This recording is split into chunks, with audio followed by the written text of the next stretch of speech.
Doctor Annu थे, हमारे को पता भी नहीं था डॉक्टर अन्नू है अंदर, क्योंकि उसका डेली का रूटीन जो विवेक से चल रहा था, हमें तो पता भी नहीं था कि यहाँ पे डॉक्टर अन्नू है अंदर। तो फिर उसके बाद जब हमारे को बोला कि ओटी के लिए इसको तैयार करो, हमने उसको तैयार किया। तो फिर ठीक थी, हमारी भाभी बहुत बात कर रही थी, अच्छी थी, स्वस्थ थी बिल्कुल।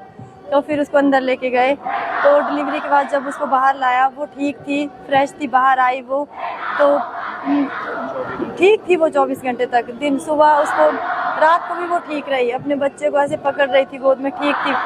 तो दूसरे दिन सुबह उसको थोड़ी ऐसी 10 बजे का थोड़ी ऐसी तकलीफ जैसी हो रही थी, तो उससे उठा नहीं जा रहा था। कह रही थी दीदी स्टिच में दर्द हो रहा थोड़ा सा। मैंने बोला ठीक है, मैं डॉक्टर को अंदर से बुला रही। नर्सों को तो वो तो बहुत बदतमीजियाँ कर रही थी रात से, किसने परेशान करके रखा हमारे को, ये किया वो किया। तो सुबह जब उसको ग्लूकोज चढ़ाया था, वो ऐसे निकल गया था उससे, तो क्या बोला, बदतमीज कहीं की, बहुत गालियाँ दी उन्होंने, बहुत ज़्यादा गंदा बिहेव किया।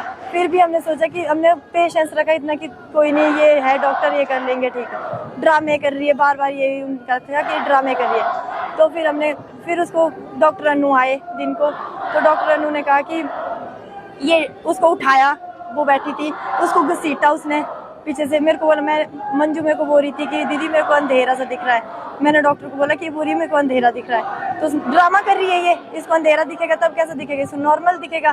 तो फिर वो बिठाती है उसको, ऐसे मुक्की करके जोर से पीठ में मारती है कि बोल, खांस, जोर से खांस।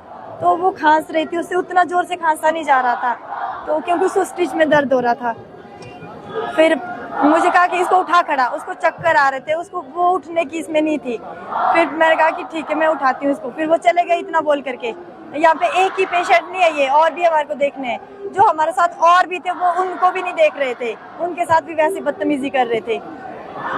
फिर ऑक्सीजन भी नहीं लगा रहे थे। हॉस्पिटल में तो था ही नहीं, बोला है ही नहीं यहाँ पे ऑक्सीजन। बाहर से हम 3-4 ऑक्सीजन लेकर के आए, बार कोई और चीज लिख के दे रहे, और चीज दौड़ भाग के मेरा भाई बहुत मुश्किल से सब कुछ अरेंज करके, वो ऑक्सीजन लगाने के लिए भी हमें उनसे मिन्नतें करनी पड़ी कि दीदी ऑक्सीजन लगाओ। तो फिर ऑक्सीजन हमने खुद ही लगाया, मेरे उस भाई ने। तो फिर उसके बाद दर्द सहन नहीं होता तो तुम आती क्यों है यहाँ पे, उसका ये था डॉक्टर अनु का, जब इससे दर्द सहन नहीं होता तो तुम माँ क्यों बन रही है, तेरे को पहले नहीं था पता तेरे को दर्द हो रही है। तो फिर वो नर्स का तो इतना गंदा बिहेव था, पूरा दिन उसने इतने बहुत कुछ सुनाया हमारे को, यहाँ लेकर के क्यों आते हैं तुम लोग, हम कहाँ जाए। फिर ड्रामे कर रही है, ये कर रही है, वो कर रही है पूरा दिन। फिर वो चले जाती है डॉक्टर अनु। तो उसके बाद उसकी ज्यादा तबीयत खराब होती है, हम फिर से गए अंदर की इसकी ज्यादा तबीयत खराब हो रही है, इसको बाहर लेकर के आओ। तो फिर तो वो नर्स आती है, तो फिर से मंजू बोलती दीदी मेरे को पीला दिख रहा है, भाई पीला मेरे को दिख रहा है।